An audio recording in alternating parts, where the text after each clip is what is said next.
자, 녹화 시작하겠습니다.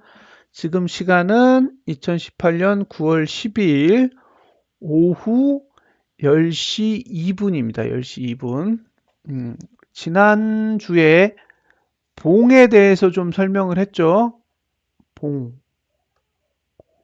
잠깐만요. 예. 봉에 대해서 설명을 했는데,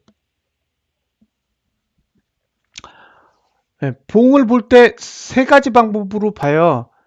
봉 하나의 봉을 보는 방법이 있고, 그 다음에 2개에서 3개, 그 다음에 나머지는 이제 3개 넘는 걸 보거든요. 그래서 간단하게 보실 때는 봉이 하나일 때는 양봉은 좋은 거고 음봉은 나쁜 거예요. 양봉은 좋고 음봉은 나쁘다. 그렇죠? 그 다음에 두 번째는 이제 연속해서 볼 때는 양봉을 등지고 있으면 좋은 거고 음봉을 등지고 있으면 나쁜 거예요. 그러니까 음봉을 등지지 말고 항상 양봉을 등지시라는 거죠. 그러니까 내가 거래하는 전봉이 되도록이면 양봉이어야 해요. 본인이 거래하는 봉의 전봉, 그러니까 진입하는 봉의 전봉은 양봉일수록 좋아요. 그게 음봉이면 좀 고달퍼요, 고달퍼. 예. 그래서 자, 하나의 봉을 볼 땐 양봉이 좋다 그랬잖아요. 근데 연속해서 볼 때는 그 좋은 봉이 옆에 있어야 돼. 예. 나쁜 봉인 음봉이 옆에 있지 말고 좋은 봉인 양봉이 옆에 있는 게 좋고요. 그다음에 마지막으로 여러 개의 봉을 볼 때는 그 여러 개의 봉이 모여서 큰 봉 하나를 만드는데 그 큰 봉 하나가 양봉을 만드는지 음봉을 만드는지를 보시라는 거죠. 근데 봉만 보고 있잖아요. 그 봉이 어떤 봉을 만드는지는 안 보고 봉만 보고 있다고요. 그러면 안 좋다는 거죠. 그래서 되도록이면 그 일봉, 이제 가상화폐의 경우에는 일봉 7개가 모여서 주봉 하나를 만드는데 그 일봉 7개가 주봉을 어떻게 만드는지 보시라는 거고요. 또 일봉 30개가 월봉 하나를 만드는데 그 월봉을 어떻게 만들어 가는지를 잘 보시라는 거예요. 그게 지난번에 이야기했던 내용입니다. 그럼 오늘은 뭘 얘기할 거냐면 가격 분석에 대해서 이야기할 거예요. 가격 분석. 자, 진행하겠습니다. 자, 가격 분석을 하는데 볼린저 밴드를 써요. 예. 자, 가격 분석을 합니다. 가격 분석을 하는데 볼린저 밴드를 쓰는데 볼린저 밴드를 쓰는 이유가 있어요. 자, 일반적으로 이제 HTS라 그래서 그 홈 트레이딩 시스템이죠. 그러니까 주식 거래를 하기 위해서 만든 프로그램인데 이제 가상화폐 쪽에서는 이제 거래소에서 제공하는 게 일종의 HTS가 되겠죠. 근데 그 안에 들어가 보면 이게 지표가 두 종류로 나뉘는데 하나는 가격으로 표시되는 지표가 있고 가격으로 표시되지 않고 백분율로 표시되는 지표가 있어요. 그러니까 예를 들면 스토캐스틱, 예, 이런 건 백분율이에요. 백분율. 투자 심리도 이것도 백분율이고요. 또 뭐가 있을까요? 백분율로 표시되는 게 MACD 이런 것들도 예, 백분율로 표시돼요. 심지어 이격도 같은 그래프도 그런 형식으로 표시되기 때문에 그 수치를 봐서는 도대체 저게 얼마인지 알 수 없어요. 그러니까 보조지표가 갖고 있는 수치의 값, 예를 들면 이격도가 103이야. 그럼 103이면 얼마예요? 그러면 몰라요. 이격도가 103이라는 게 구체적으로 어느 가격을 의미하는지를 알 수가 없다는 거죠. 그래서 이런 지표는 지표로서의 가치는 있지만 가격 분석하기엔 부적합해요. 그래서 가격을 분석하려면 봉에 붙어야 돼요. 지표가. 밑에 지표가 따로 떨어져 있지 않고 봉 자체에 지표가 같이 붙어야 되는데, 이런 지표 중에서 가장 보편적으로 활용되는 지표가 이동평균선입니다. 이동평균선. 예, 그러니까 현존하는 지표 중에서 가장 보편적으로 활용되고 있는 건 이동평균선인데, 저는 이동평균선을 버리고 볼린저 밴드를 택했어요. 그러니까 볼린저 밴드를 택한 이유는 다른 이유 하나도 없어요. 이동평균선은 기본적으로 종가를 추적하기 위해서 만든 거고요. 고가나 저가를 추적하려면 이동평균선을 별도로 더 만들어야 돼요. 그래서 예를 들면 종가의 이동평균선, 고가의 이동평균선, 저가의 이동평균선 이렇게 만든 다음에 5일선, 11선, 21선, 61선, 121선, 241선 이렇게 막 만들면 화면이 복잡해서 도저히 분석을 할 수가 없어요. 그래서 이렇게 복잡하게는 분석을 할 수 없으니 이거를 합쳐서 분석을 해야겠다라고 생각하고 찾아본 지표가 볼린저 밴드예요. 그래서 볼린저 밴드는 이동평균선처럼 똑같이 가격으로 표시되는 특징을 갖고 있지만 이동평균선하고는 다르게 고가랑 저가의 값을 추적하는 기능을 갖고 있어요. 그래서 저는 이동평균선 대신 볼린저 밴드를 선택해서 공부를 했습니다. 네, 그게 그런 내용이고요. 그 다음에 이 그래프인데 그 분석을 하시다 보면 각도라는 게 되게 중요해요. 각도. 그러니까 선이 갖고 있는 각도가 어떻게 되어 있느냐에 따라 가치가 있을 수도 있고 없을 수도 있어요. 그래서 분석을 할 때는 가장 중요한 게 각도인데 그 각도가 언제까지 유지되는지를 알려면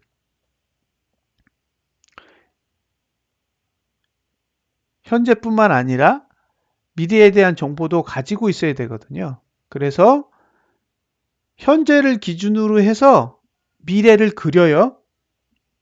이 말이 좀 어렵죠? 그러니까 현재 그래프를 기준으로 미래를 그릴 수 있어요.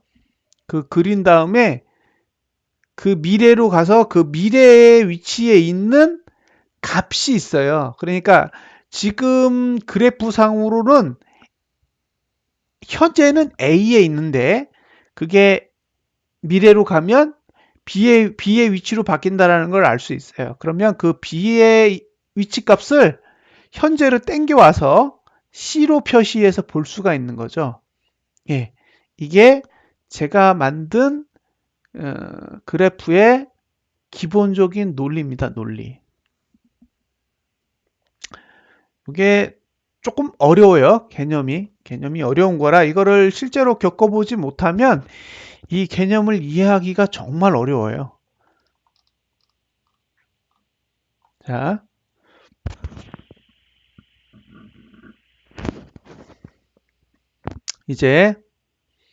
그럼 이제 볼린저 밴드가 존재하는데 볼린저 밴드를 기존의 걸 그대로 쓰지 않고 아까 미래의 거를 가져다 썼다 그랬잖아요.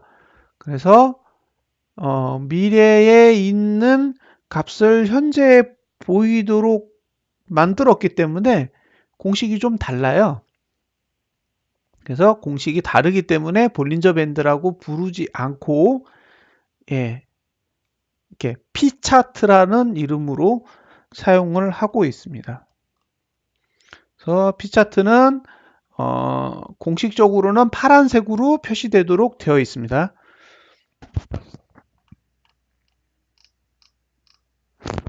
다음에 두 번째로 이제 T차트라는 게 있는데 간단하게 설명드리면 이게 이동평균선이에요. 예, 그러니까 이동평균선의 볼린저 밴드. 이렇게 설명하면 되는데 너무 말이 길잖아요. 그래서 간단하게 추세를 보여주는 선이라고 해서 T차트라고 이름을 붙였습니다. 그러니까 주가의 볼린저 밴드, 그다음에 이동평균선의 볼린저 밴드, 이걸 겹쳐서 보는 거예요. 그러면 뭐가 보이냐면 이격이 보여요. 이격. 아이준느님, 이격도라고 하셨죠? 이격도. 이격도가 뭔가요? 예, 주가랑 이동평균선 간의 괴리예요. 괴리. 예, 그 괴리를 볼린저 밴드를 갖고 만든 게 제가 만든 차트예요. 그러면 그 괴리가 어떻게 만들어져 있는지를 볼린저 밴드의 형태로 볼 수가 있어요. 자, T차트는 기본적으로 빨간색으로 표시합니다. 이제 가장 핵심적인 걸 배우게 될 텐데, 이게 핵심이에요. 그러니까 가격 분석에서는 요것만 아시면 돼요. 이것만 알면 거의 90%라고 보시면 됩니다. 자,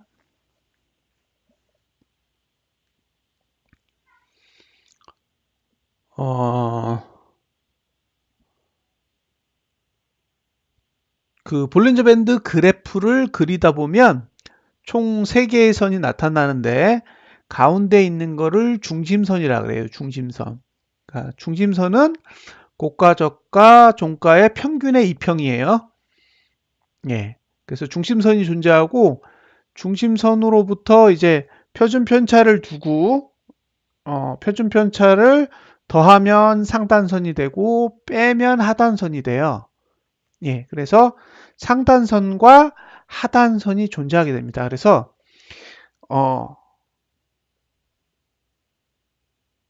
중심선을 바라보는 현상, 그걸 수렴이라고 해요. 그러니까 상단선이든 하단선이든 중심선을 바라보는 행위, 그것을 수렴이라고 하고, 반대로 중심선을 바라보지 않고 바깥쪽을 바라보는 것을 확산이라고 합니다. 확산. 그래서 볼린저 밴드에는 수렴 현상과 확산 현상이 존재하는 거죠. 자, 그러면 확산은 버려요. 간단하게 확산은 버립니다. 버려요. 그러니까 분석할 때 확산은 분석하지 않아요. 뭐만 분석해요? 수렴만 분석하는데 하단선이 수렴하면 매수. 예. 그러니까 하단선이 수렴을 하는 경우에는 매수를 활용하고 상단선이 수렴할 때는 매도로 활용해요. 매도로.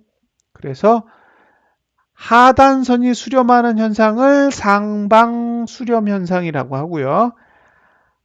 상단선이 수렴하는 현상을 하방 수렴 현상이라 그래요. 그러니까 이 두 가지만 기억을 해주시면 되고요. 하단선이 수렴할 땐 매수, 상단선이 수렴할 땐 매도가 됩니다.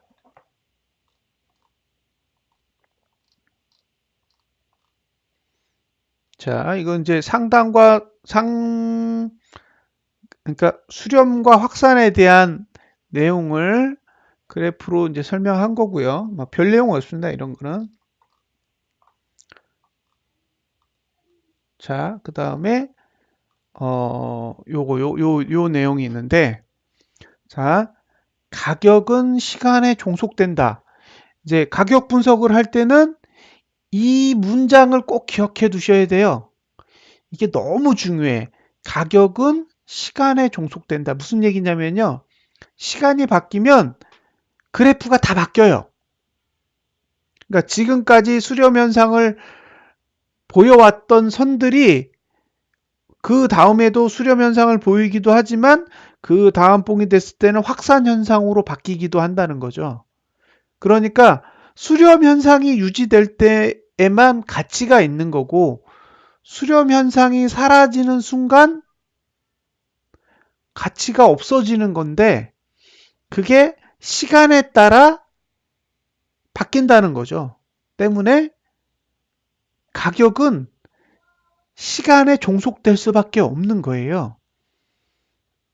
만약에 이번 봉이 월봉인데 월봉은 수렴 현상을 갖고 있는데 그 다음 달이 가면 수렴 현상이 없어져요. 그러면 지금 봉까지는 가치가 있지만 다음 봉에 가면 가치가 없어지는 거죠. 이렇게 가격은 봉이 바뀌면 봉에 맞는 새로운 가격이 만들어지기 때문에 시간에 의해서 가격이 영향을 받는다라는 거를 가격은 시간에 종속된다라고 표현을 합니다.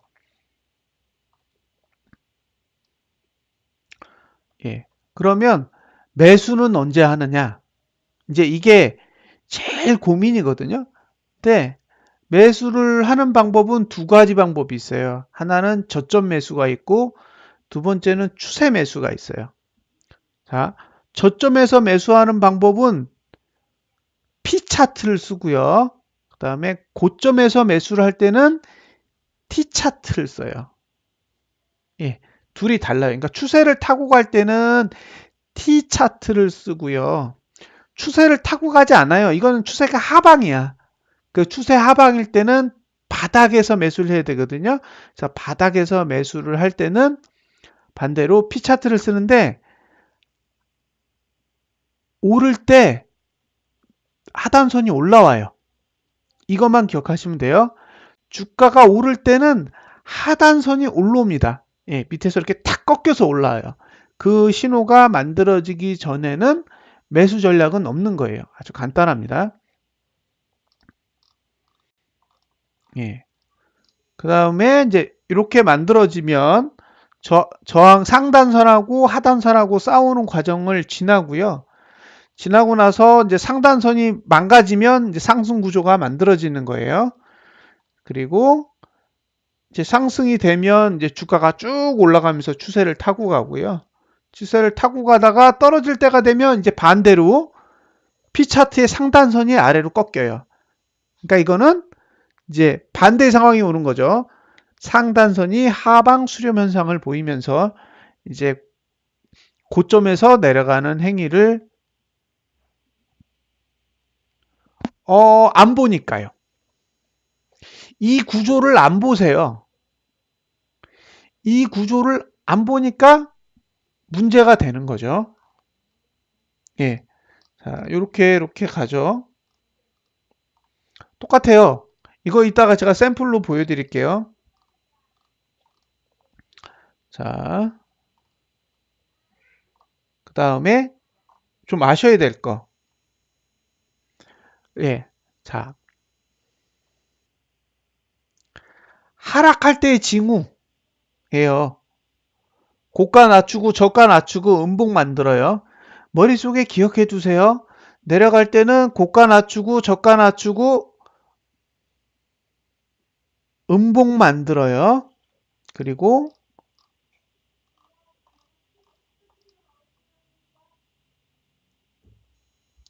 오를 때는 고점 높이고 저점 높이고 양봉 만들어요. 이거를 머릿속에 잘 기억해 두시면 됩니다. 그러니까 내려갈 때는 저가를 낮추고 고가를 낮추고 음봉, 오를 때는 고가 높이고 저가 높이고 양봉이에요. 그래야 원하는 방향대로 가요. 자, 나머진 사례죠.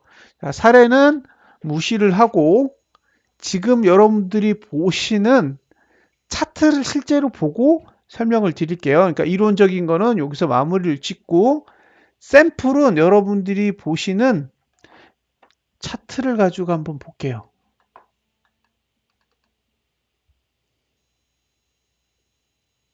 자,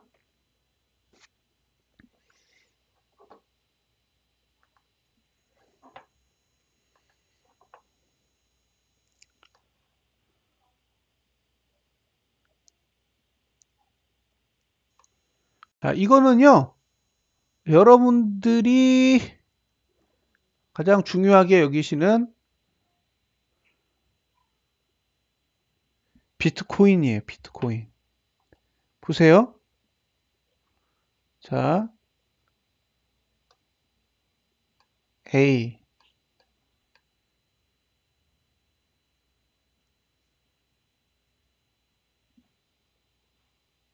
B, C. 이제 B에 대해서 얘기해 보자고요. B. B가 8월봉이에요. 8월봉. B는 8월달 월봉입니다. 예. 어떻게 생겼나요? 고점을 낮췄고 저점을 낮췄고 음봉이에요. 맞나요? B는 2018년 8월 월봉이에요. 예, 그 봉은 7월달 고점보다 고점이 낮고 7월달 저점보다 저점이 낮고 예, 그리고 음봉이라고요. 그러니까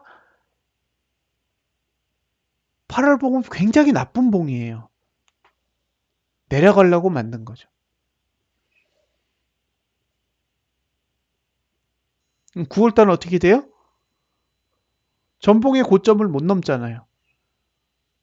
그러니까 여러분들은 저 주가가 올라간 것만 봤지 저 올라간 주가가 전봉의 고가를 넘지 못했다는 사실은 별로 신경 써서 안 봤다는 거예요. 근데 진짜 중요한 건 뭐예요? 전봉의 고가를 안 넘었어요. 그러니까 저거는 계단식으로 내려가는 거예요. 계단식으로 내려가고 있다고요. 예. 7월이 제일 높고 8월이 그보다 조금 더 낮고 9월이 지금도 조금 더 낮아요. 저렇게 내려가고 있어요. 내려가고 있다고요. 내려가고 있는데 일봉을 보니까 그런 게 안 보여요. 자, 일봉으로 가보죠.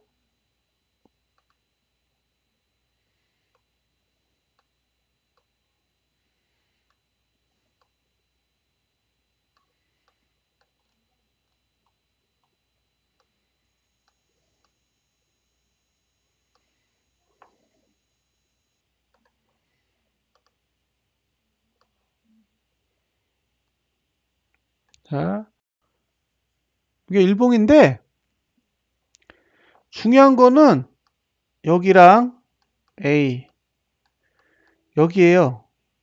B.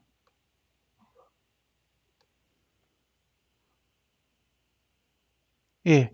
그럼 A와 B를 비교했을 때 뭘 봐야 돼요? A는 지난달의 고점이었던 거예요. 지난달의 고점이고 B는 이번 달의 고점인 거죠. A가 더 높아요. A가 더 높다고요. 근데 B가 더 낮아. 예.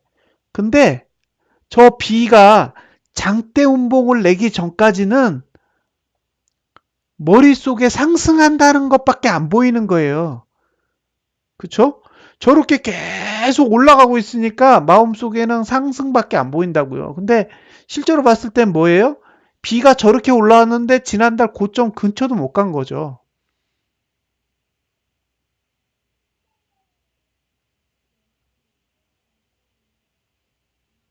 그러니까 실제로 중요한 건 지금 얼마나 올랐냐, 지금 오르고 있느냐, 내리고 있느냐가 아니라 뭘 그리고 있느냐예요. 뭘. 어떻게 그리고 있는지를 보는 거예요. 얘가 주봉을 어떻게 그리고 있고 월봉을 어떻게 그리고 있는지를 일봉을 통해서 보면 의도가 조금씩 조금씩 보인다는 거죠. 근데 그걸 안 봐버리면 매몰돼요. 그러니까 B 지점에서 저렇게 장대음봉 나가지고 뚝 떨어질 때 이해가 안 되잖아요. 왜 하필 저기서 떨어뜨려? 근데 저기서 떨어뜨려야 되는 거예요. 그들 입장에서는 올릴 생각이 없으면 더 이상 가면 안 돼요. 더 가면 A를 넘어야 돼요. 근데 넘을 생각이 없었던 거잖아요. 애초부터. 애초부터 넘을 생각이 없이 봉을 그려왔기 때문에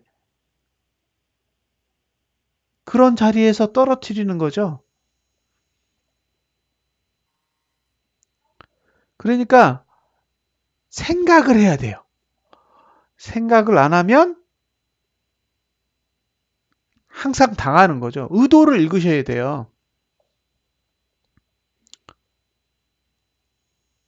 자, 지금 봉을 보면요. B에서 왕창 떨어지고 옆으로 가고 있어요. 이게 오르는 걸까요? 아니잖아요. 그냥 횡보하는 거예요. 뭐예요? 시간 낭비를 하는 거예요. 시간 낭비. 예. 떨어진 다음에 올라야 되는데 떨어진 다음에 옆으로 가면 하락의 힘이 쌓여요. 계속. 하락의 힘이 계속 쌓여가는 거예요. 그러니까 저게 좋은 게 아니에요. 왜냐하면 저렇게 급락하면 위에 공간이 엄청나게 비어 있는데 예, 못 올라간다는 거는 그 하락의 힘이 더 아래까지 내려오기를 기다리는 행위를 하는 거예요.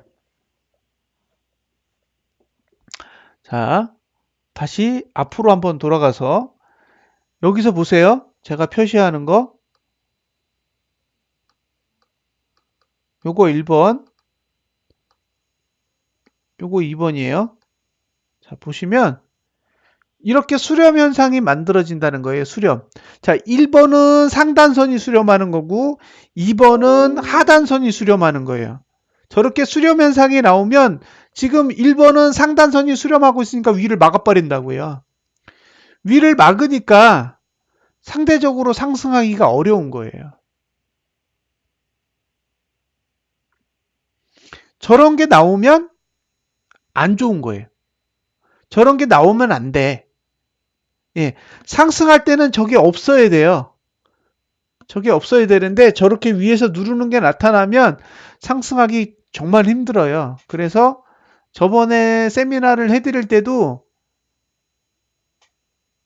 저 정도 위에 있을 때 그런 얘기를 했잖아요. 지금은 주가가 매도 영역 안에 들어가 있어서 예, 이런 주가 상태에서 매수를 하면 굉장히 힘드실 거라고 예, 그런 식으로 표현을 했던 게 그런 이유예요.